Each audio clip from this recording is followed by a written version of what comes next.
Aqui estamos para mais uma resenha teológica, conversando com você sobre as mensagens do domingo, dia 3 de março de 2024. Um dia completamente missionário. Estou aqui com dois homens que amam a obra missionária.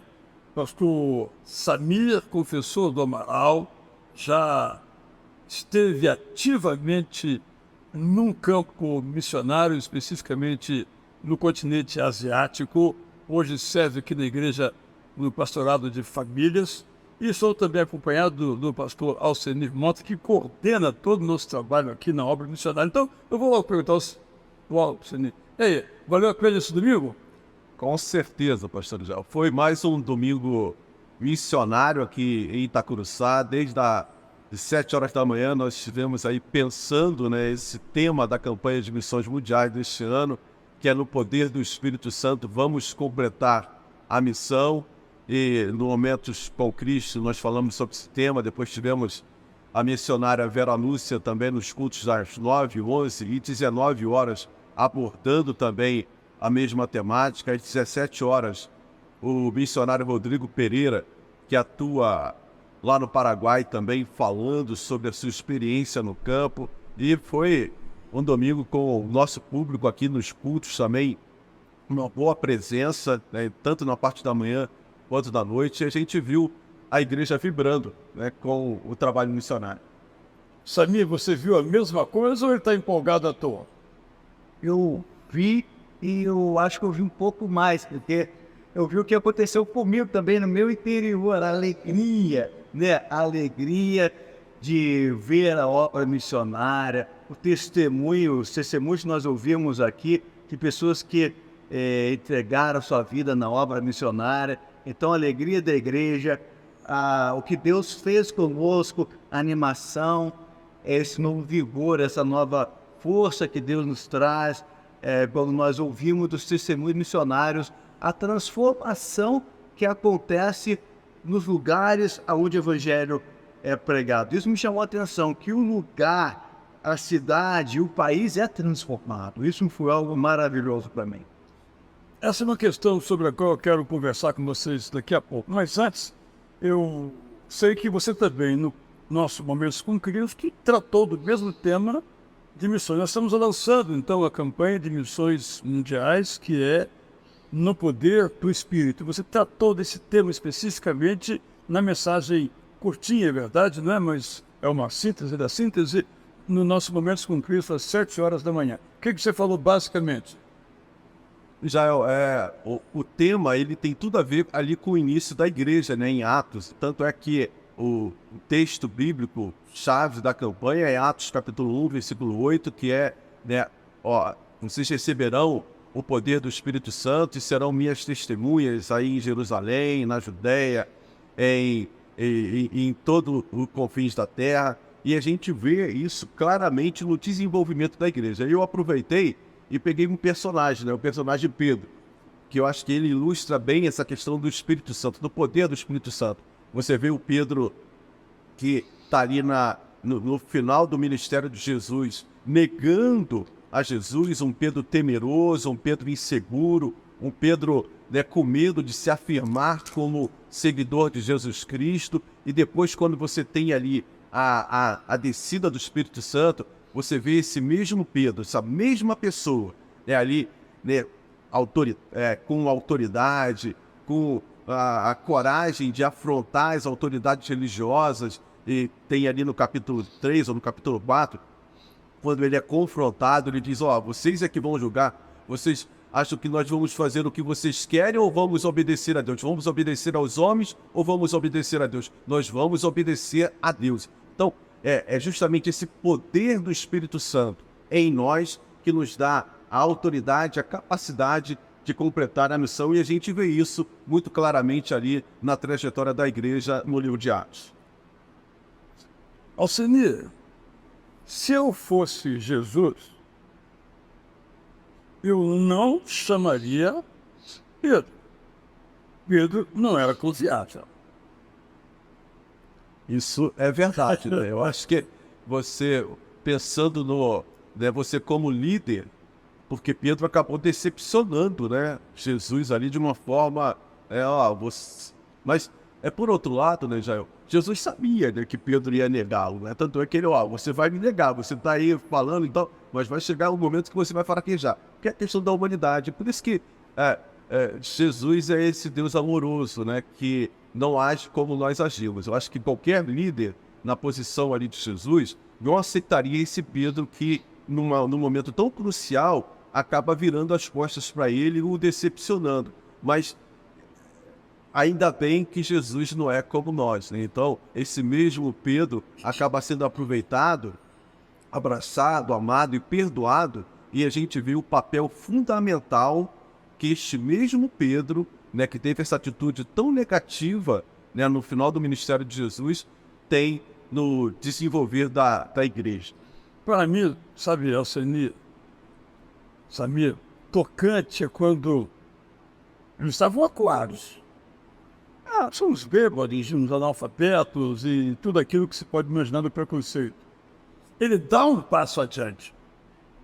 O Pedro, lá de trás, perto da casa de Caifás, ele dá um passo para trás. Não conheço. Ele se esconde. Eu posso me esconder aqui.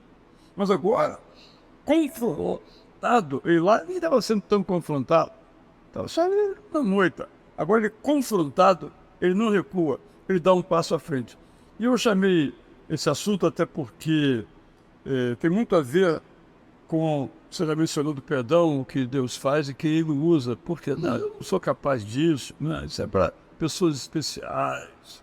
Ouvindo aqui a missionária Vera Lúcia Ferreira, nos cultos das 9, das 11, você acha que esse negócio de ser missionário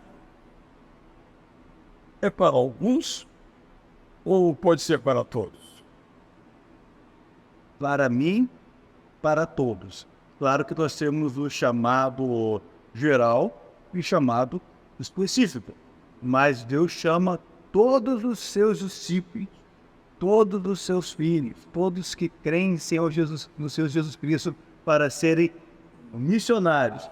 Quando ele fala, vão por todo mundo, ele dá essa instrução, conselho, ordem, ou seja, nosso substantivo aí, esse vão, vocês vão, você acha que é para aqueles 12 ali, ou é para todos os que amam ao Deus Eterno? Todos que amam ao Deus Eterno. Eu gosto de falar que para todos os discípulos, Senhor Deus, nós somos discípulos.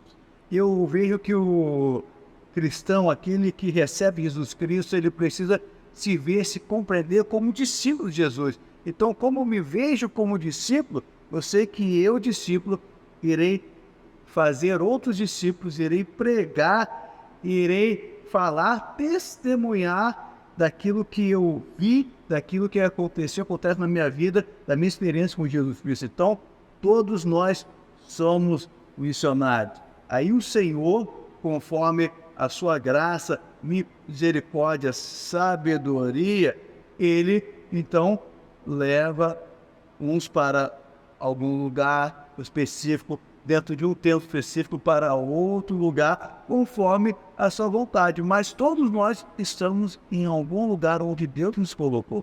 Eu falo para aquele jovem que está na universidade, lá, você é o missionário. A expressão que às vezes se usa na Bíblia é, e Deus deu uns, ou chamou uns para. Aí tem uma lista ali, né? E nos cabe ali. Mas você não acha que ser missionário é bastante específico? Ou concorda com Samir que é algo para todos? Como é que você vê isso? E queria que você falasse um pouquinho daquilo que você já nos falou algumas vezes sobre, citando aí Pensador, a grande omissão, comissão, omissão. Como é que você vê isso acontecendo? Jael, eu acho que todos nós somos chamados, como o Samir mencionou, e eu acho que alguns têm ali um chamado específico para ir para determinados lugares. A gente viu a própria missionária que nos falou aqui nos cultos da manhã e também à noite, né, sendo bem clara com relação a isso. Ela, ao longo da sua vida, ela sentia o desejo de ir para um local, e é muito interessante, porque de repente as coisas mudaram, quer dizer, ela tinha o desejo de ir, mas Deus é que vai colocando, né, vai direcionando. Então ela acabou indo para um país em que ela não esperava de falar francês, ela estava se preparando para uma de fala inglesa, fez curso de inglês, e de repente vai parar num país de fala francesa, mostrando que é Deus quem dirige, né? E algumas pessoas têm ali um papel específico, mas todos nós somos missionários, não há dúvida com relação a isso, principalmente dentro da nossa família, né? O nosso campo missionário principal é dentro da nossa casa e dentro da nossa família. Com relação ao cumprimento dessa missão, né? Porque o tema da campanha de missões nacionais é justamente: no poder do Espírito Santo, vamos completar a missão. Mas que missão é essa? Porque muitas pessoas nem sabem que tem uma missão. Sim, a missão é missão de Deus, né? Primeiro a gente precisa saber disso. A Bíblia deixa muito claro que é o desejo de Deus que todas as pessoas sejam alcançadas pela graça de Jesus Cristo. Então, Deus, desde lá da chamada de Abraão, sai da sua terra para ser, né, bênção entre as famílias, já demonstra esse desejo, esse objetivo dele para que todas as pessoas sejam alcançadas. E ao longo da história, ele vai usando o povo de Israel, usa os profetas, vem Jesus Cristo,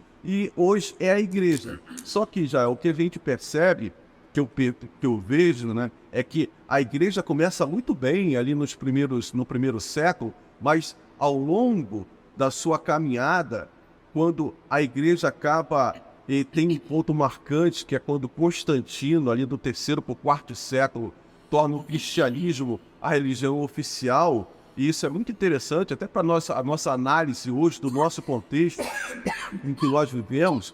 A gente vê que quando a igreja deixa de ser a igreja perseguida e passa a ser a igreja oficial, esse senso de missão acaba sendo negligenciado. Então, por isso que tem aí o autor que falou a grande omissão. E ele trata justamente sobre esse período que vem se prolongando, em que o objetivo de cumprir a missão, de levar o evangelho da graça às outras pessoas, acaba saindo um pouquinho do nosso radar. Você tocou num assunto que foi o meu tema, por causa de uma pergunta, no sábado, quando eu falei do mundo social do Novo Testamento, como parte da escola bíblica dominical em nossa igreja, né? E eu fiquei imaginando, e a gente só pode imaginar, o que seria a igreja se no começo do século IV Constantino não a cooptasse para ser uma religião oficial. Porque não tinha templos, porque era proibido. Agora é permitido. Mas se fosse só isso, tudo bem. Não só era permitido, mas o próprio Estado construiu os templos. Aí foi uma tragédia total. E estamos sempre aí nessa jornada, tanto na perspectiva pessoal quanto eclesial, de ficar aí na missão. E você está com alguns projetos aí. Fala um pouquinho sobre o significado na vida das pessoas do ITA Amazônia, o que ela significa, onde vão os nossos missionários temporários, e a sua expectativa agora para o ITA Sertão, lá com o nosso querido Gerisvaldo. Pois é, Israel, eu estou muito empolgado esse ano, e a gente já teve agora na Vila Minha Pátria, e o grupo que foi a ficar nítido, né, a motivação, né, que acaba encontrando nesse trabalho missionário. O retorno é diferente, as pessoas estão empolgadas, estão querendo falar, né, sobre o Evangelho. A gente vai em maio na Cristolândia Feminina, ali em Guaratiba, um trabalho que a gente iniciou no ano passado, e vamos retomar agora também um trabalho excelente que a nossa igreja está envolvida. E em junho, o nosso ITA Amazônia. Então, o nosso grupo já está aí se preparando para desempenhar ali as suas funções. A igreja tem participado através de oração, através de ofertas. E é muito interessante, Jael, essa confrontação com uma realidade que a gente desconhece, né? Hoje a gente acaba não vivenciando no nosso dia a dia, que é justamente essa questão do chamado, né, Samir, que você acabou de mencionar, a gente falou aqui. Como é que você consegue imaginar um jovem hoje de 18, 19, 20 anos largando o Rio de Janeiro, largando a sua família, largando uma faculdade, indo lá para o meio da floresta amazônica? Mas eu não estou falando de Manaus, não, de ir para Manaus, não. Eu estou falando se enfornar lá no meio da floresta amazônica para falar do amor de Deus a uma comunidade ribeirinha, a pessoas que eles nunca conheceram. Então, como é que você consegue racionalizar isso? É só Deus, né? Só esse chamado de Deus, essa vocação. Então, Jael, essa ida, e a gente sai um pouquinho dessa nossa religiosidade, desse nosso comodismo dominical, que a gente é levado a isso, né? A se acomodar, né? O que é ser crente? Normalmente, o ser crente é no domingo, a gente pegar a nossa Bíblia. Hoje a gente nem pega mais a Bíblia, né? A Bíblia está no celular, você traz a Bíblia no celular e vem para a igreja, você está aqui, você presta o seu culto, você louva e tal, vai para casa e a vida continua. Então esse é o ser crente. Aí quando você vai numa viagem missionária, você vê nitidamente o agir de Deus. Você vê Deus realizando milagres, são transformações. É como eu disse, você chega... Como que essa jovem, uma menina, vai para o meio da floresta amazônica, fica ali junto com uma parceira que ela não conhecia, que acabou conhecendo lá nos radicais, e fica ali 1, 2, 3, 4, 5 anos. Então, é Deus, gente, é Deus. Aí você volta, Israel, fala, não, Deus realmente existe, né? E eu estou aqui, né? O que eu estou fazendo da minha vida? Gente, se eu deixar, ele fala aqui o dia inteiro sobre isso, mas eu quero fazer uma pergunta para você e também para o Samir. À luz que vocês ouviram, especificamente os nossos missionários, a obra missionária faz uma diferença, além da diferença individual, uma diferença comunitária onde chega o missionário? Sim, e muito, e muito. Se você não viu o testemunho da missionária Vera Lúcia, veja, e no culto das 9 horas ela mostrou fotos, e algo que a gente vê nas fotos, algo que pode ser documentado, mensurado. Os lugares para onde ela passou, lugares como escola, que embaixo de uma árvore, ou então com telhas com alguns pedaços de pau, depois uma escola grande passando vários alunos ali, da mesma forma hospitais, um lugar onde faziam partos, uma tábua, apenas uma tábua, nem uma mesa era, e depois você vê tudo equipado, hospitais ali para fazer o parto daquelas pessoas, ambulâncias, aquela região sendo transformada, trazendo também incentivo econômico para aquela região, várias coisas profissionais, então onde não tinha praticamente nada.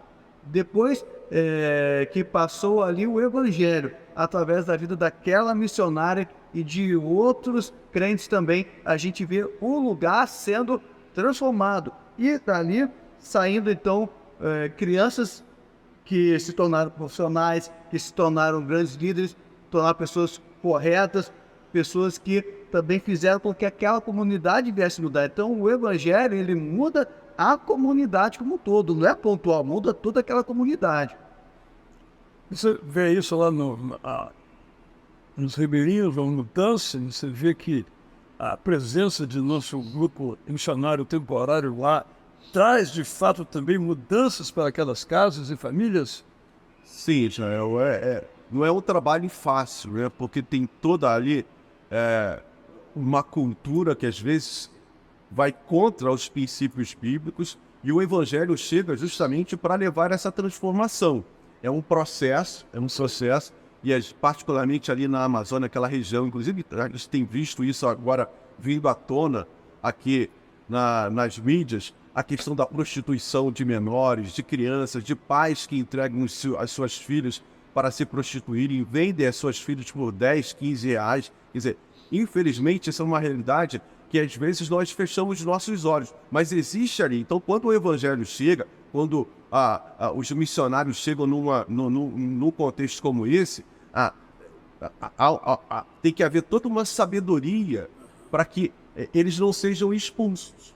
Então, é algo que vai se dando paulatinamente, mas é evidente que essa transformação acaba ocorrendo, né? No processo que Deus vai agindo através desses meninos, dessas meninas, esses homens e dessas mulheres que estão ali vivendo o Evangelho. Porque é interessante, Léo, o projeto da Junta de Missões Nacionais é esse de colocar o vocacionado lá junto aos ribeirinhos, dentro da comunidade. Eles passam a viver ali um dia a dia. Eles vão pescar, eles vão plantar, as meninas vão lá costurar lá com as ribeirinhas, vão lavar roupa lá no rio com as ribeirinhas. Então, esse cotidiano dá a oportunidade daquelas pessoas verem a diferença, né, nesses jovens e acabam também absorvendo esse evangelho que é o poder de Deus de salvação e de transformação de todas as pessoas.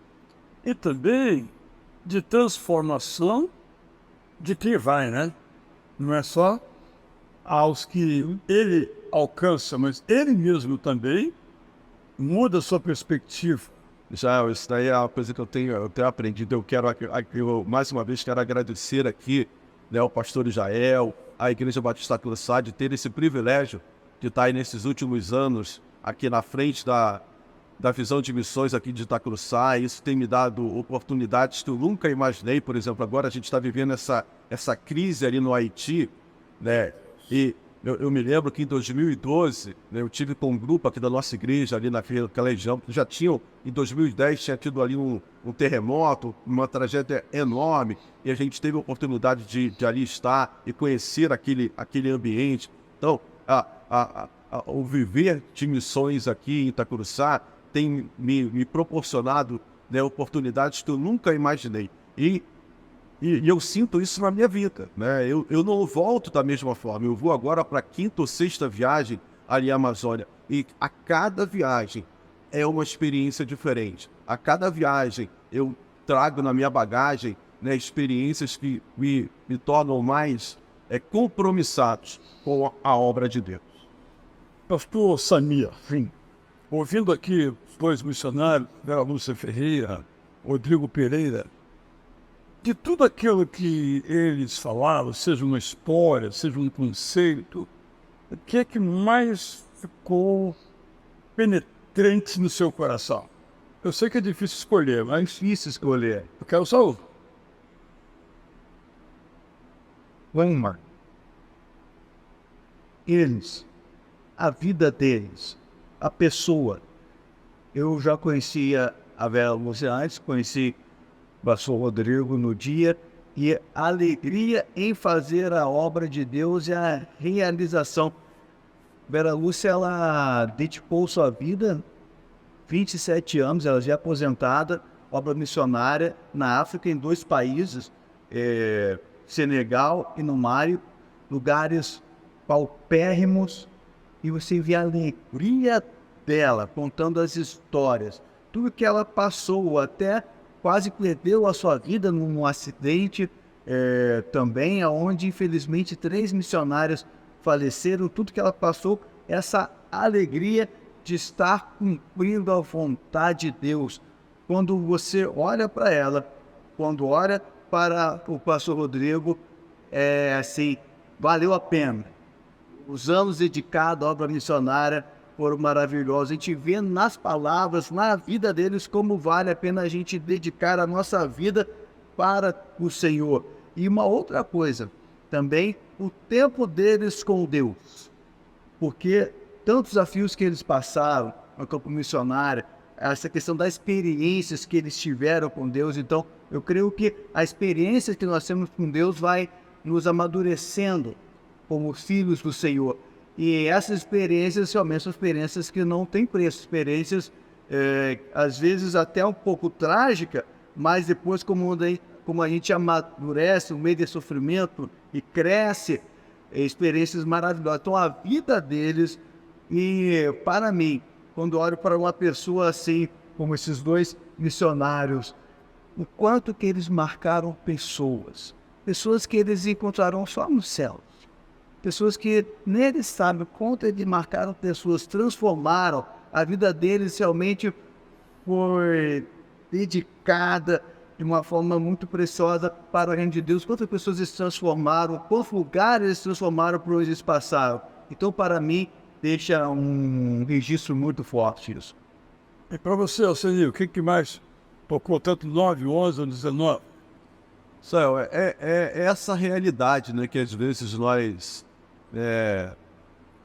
não fica tão presente na nossa vida, né, no cristianismo, que é das dificuldades, né, dos problemas que são enfrentados. Então você pode assim imaginar, poxa, um homem ou uma mulher, tipo a Vera Lúcia ou o Rodrigo Pereira mesmo, são chamados, vão lá para o campo missionário, cumprindo com a missão, e você vê tragédias acontecendo, né? Dificuldades acontecendo.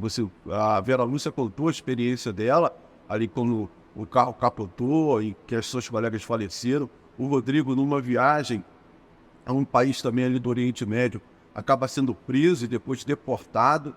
E aí você pode imaginar, poxa, sou eu, que é a questão humana.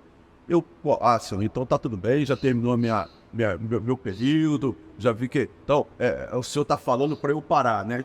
Eles poderiam utilizar esses problemas, essas dificuldades para chegar e... Não, agora já cumpri minha missão, então já estou vendo isso aqui. Mas não, aquilo não os impede de continuar buscando cumprir a missão, a tá falando do Evangelho. Então isso me chamou muito a atenção, que é essa realidade que a gente vive também aqui no nosso dia a dia, né, de termos as nossas lutas, termos as nossas aflições, que é o que a Bíblia mostra, né? Só que às vezes nós queremos, né, modificar, e infelizmente muitos líderes acabam incentivando esse tipo de pensamento, de que se você está sofrendo é porque você está em pecado, e aí causando uma culpa tremenda, quando a realidade do estar no mundo é esse. E a vida dos missionários, Jael, e particularmente o que a gente ouviu aqui, tanto de um e de outro, é que existem problemas, existem dificuldades, mas isso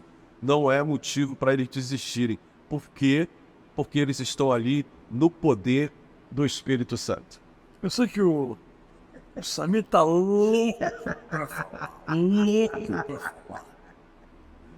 Mas antes eu queria fazer um comentário com vocês dois aqui, que você falou dessa experiência aí, e aí eu queria sublinhar o estilo, método da Junta de Missões Mundiais da Convenção Batista Brasileira.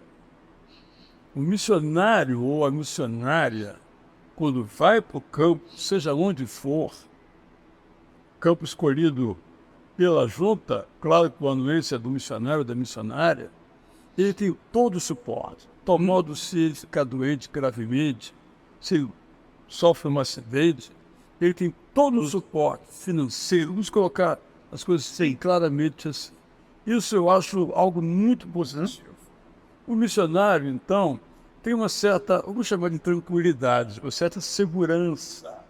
Ele não está sozinho no campo. Além de contar com as nossas orações, e eu fico pensando aqui no apóstolo Paulo, quando ele escreve de suas cartas, ele diz assim, orem por mim, eu estou precisando das suas orações. Esse Paulo precisava de nossas orações, no caso, seus contemporâneos? Sim, todo missionário precisa de nossas orações. Mas eu queria destacar, então, quando você faz uma oferta para a obra missionária, nós aqui recebemos esse dinheiro e enviamos de um modo total, não ficamos com nem um centavo, para a junta. Ela faz um grande bolo, vamos chamar assim, e sustenta o salário que sempre chega no dia marcado. Sim. E ela poderia ter mais missionários, mas ela, às vezes, iria falhar num mês ou no outro. Então ela tem aquilo, digamos assim, que ela já recebeu. Eu quero aqui cumprimentar o pastor João Marcos, que é o diretor executivo de Missões Mundiais, o pastor Alexandre Peixoto, que é o gerente da área específica de missões, e todos os demais, mas esses dois que a gente tem um convívio maior, destacar aqui a qualidade, a confiabilidade desse trabalho missionário chegando aí a todos os continentes. Feito esse destaque, pode falar o que estava aí no seu coração. Então, vou começar pelo fim, aproveitando sua palavra. Eu, como fui testemunha disso, né? Estive no campo missionário, a família também, quando eu era criança, no campo missionário. E algo que o meu gerente, pastor Alexandre, quando esteve nos visitando no campo, nós conversávamos muito e, graças a Deus, nunca nos faltou nada. A gente sabia que se viesse a adoecer, como eu adoeci, iria ter um hospital, sempre tivemos todos os recursos para trabalhar. E um dia eu fui agradecê-lo por isso. Ele falou: Samir, não, você não precisa se preocupar com isso. Você tem várias outras coisas para se preocupar. Isso, a nossa junta, os irmãos do Brasil, as igrejas estão cuidando sempre disso para que nunca venha faltar a vocês toda a condição financeira para exercer o trabalho e também para a vida, para a saúde de vocês. Então, o tempo que nós passamos, nada nos faltou. Isso é maravilhoso, porque passando pelas igrejas, falando sobre missões, muitas perguntas chegavam até a gente a respeito disso. Então, sempre recebemos ali o nosso sustento para poder ter uma boa alimentação, para poder ter os recursos necessários para dedicar totalmente, exclusivamente à obra, a alcançar aquele povo. Dito isso, voltando, então eu queria complementar aquela palavra, o que me marcou na vida dos missionários. Eu falei a vida deles e algo que hoje tem se falado muito. Gostaria de complementar que hoje tem se falado muito sobre o legado, não é? Que legado estamos deixando? Que legado estamos deixando para as próximas gerações? Eu quero aumentar essa palavra legado para frutos. Que frutos estamos deixando? Eu olho a vida deles ali, trazendo a Vera Lúcia, os frutos que ela deixou na África, até hoje estão frutificando. O que ela deixou foram outros missionários, a igreja local que ali ficou e já aumentou. O hospital ali já está maior, a escola já está maior, alcançaram mais pessoas, continua frutificando. Então, o fruto do trabalho missionário, ele continua frutificando. E um dia ela vai partir para a glória e os frutos vão continuar frutificando. Me alegra muito isso também. Ali o pastor Rodrigo, lá no Oriente Médio, depois no Brasil, ele recebe a notícia que a igreja, que com muita dificuldade comprometeu-se em enviar 5 pessoas para o trabalho que está fazendo com o refugiado, aquela igreja local já estava toda envolvida com aquele trabalho, continuou dando frutos. Então, no reino de Deus, as sementes continuam crescendo, germinando e dando frutos. Então, vale a pena semear no reino de Deus. E aí, você ficou empolgado? Você sabe, né? Eu tenho que cortar os dois, porque senão não sai daqui hoje. Mas eu quero dizer o seguinte, uma pergunta para vocês dois. Temos aqui as pessoas participando conosco. Ficaram certamente também empolgados. E o que agora elas podem fazer pela obra missionária? Eu acho que, em primeiro lugar, Jael, e não é um jargão, né? A obra missionária, ela não se sustenta sem oração. Então, o povo de Deus precisa ter essa consciência, e você citou Paulo, né, ali pedindo para que os irmãos estivessem intercedendo por ele, para dar sabedoria, para dar coragem, ousadia no desempenho ali da sua missão, e essa é uma realidade. Então, nós precisamos nos envolver na oração, chamando a igreja para esse ministério, estar intercedendo, lembrando dos nossos missionários, das nossas instituições missionárias, missões nacionais, mundiais, estaduais, os seus líderes, e contribuindo. Os batistas brasileiros, eles têm esse... eu ouvi do Fernando Brandão, e acabo também copiando, né?